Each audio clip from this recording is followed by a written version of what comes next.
Let's continue with that discussion and welcome Professor Isaac Khambule, Professor of Political Economy at the University of Johannesburg. Professor, great having you with us on the show. Welcome. So let's first look at the important decisions that, of course, the NEC meeting, we'll get into the VAT issue in a moment, that, of course, decisions that this NEC meeting will actually have to look at in order to adequately respond to our current economic challenges.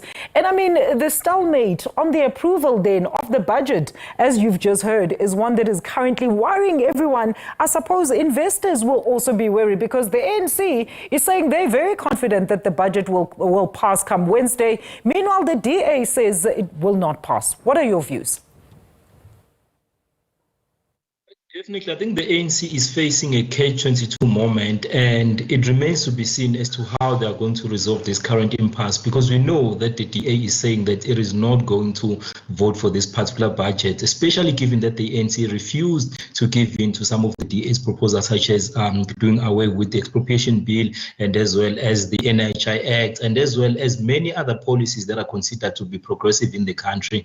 And as it stands, it seems like the ANC has been busy trying to negotiate with other opposition parties such as the EFF and a number of other small parties in order to garner the necessary support that it can get to ensure that it can pass this particular vote. But what we are also saying is we see that the VAT issue has necessarily been in this case utilized as a vehicle then for countering what the ANC wants to do, and as well as a vehicle again to take a particular posture on the poor. But in this case, I think what we're seeing from all the different political parties is that it does not necessarily seem that any of them have the interests of the poor at the heart.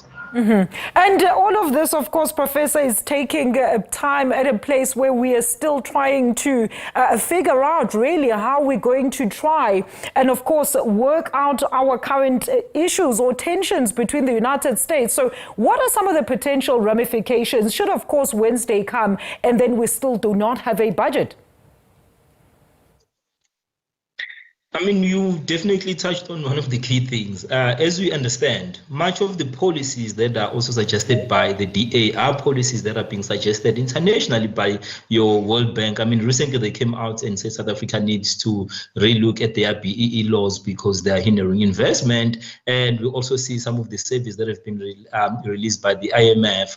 But in this particular case, I think the core thing that we also need to focus on is much of the policies that the DA is advocating for mainly mimic the policies that the US wants South Africa to implement. So now we know that if the budget does not pass, that on its own is likely going to show a vote of no confidence on the current government of national unity, of which means that, again, they may likely need to go back to the drawing board. And again, it also has serious implications for opposition parties that are going to say, we've been indicating that the alignment of the ANC, of which claims to be a leftist movement or a center-right movement, again, as well as with the DA, does not necessarily bode well for the country's socio-economic landscape. And definitely we are going to see a lot of antagonism within the parliamentary systems, again, that are going to suggest that the current GNU is not working in favor of the majority of the population in this country, and may likely again push a lot of people to say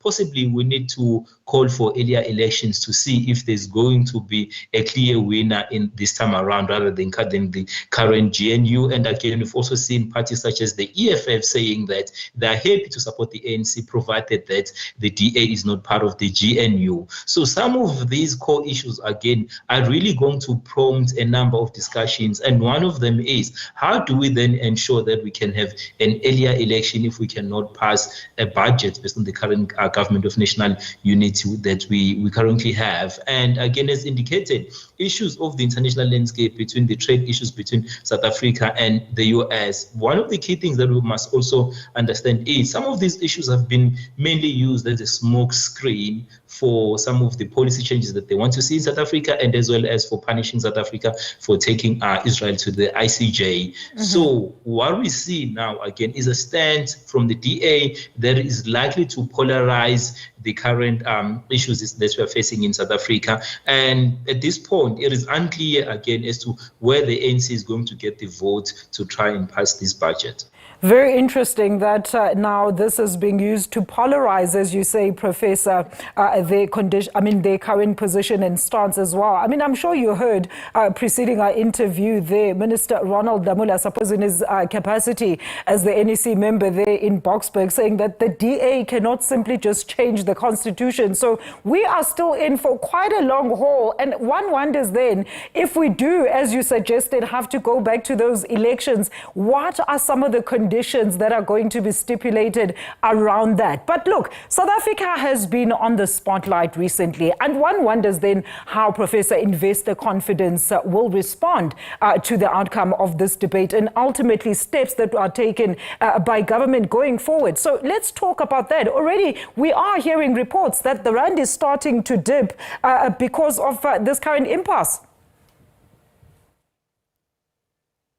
You are touching on one of the core issues that were also quite important in leading to the formation of the GNU, because it was all about how the rand is going to respond. It was all about how the investors are going to respond. Yes. And one of the core things that we also miss in that discussion is what happens then to the idea of a people's democracy, of people being able to determine as to what kind of systems they want, what kind of economy they want, rather than a system whereby the investors, or what we call the capital, dictates democratic outcomes. So in this particular case, we understand that firmly much of the rand has always been tied to how the DA feels, and again how the international systems feels. And in this particular case, I think it is very important for us as a country, and as well as within the government of national unity, to promote a particular posture that says there is some kind of unity despite some of the policy incoherence that we see within the country. But secondly, again, we must also understand that the DA only has roughly 20% of the national vote,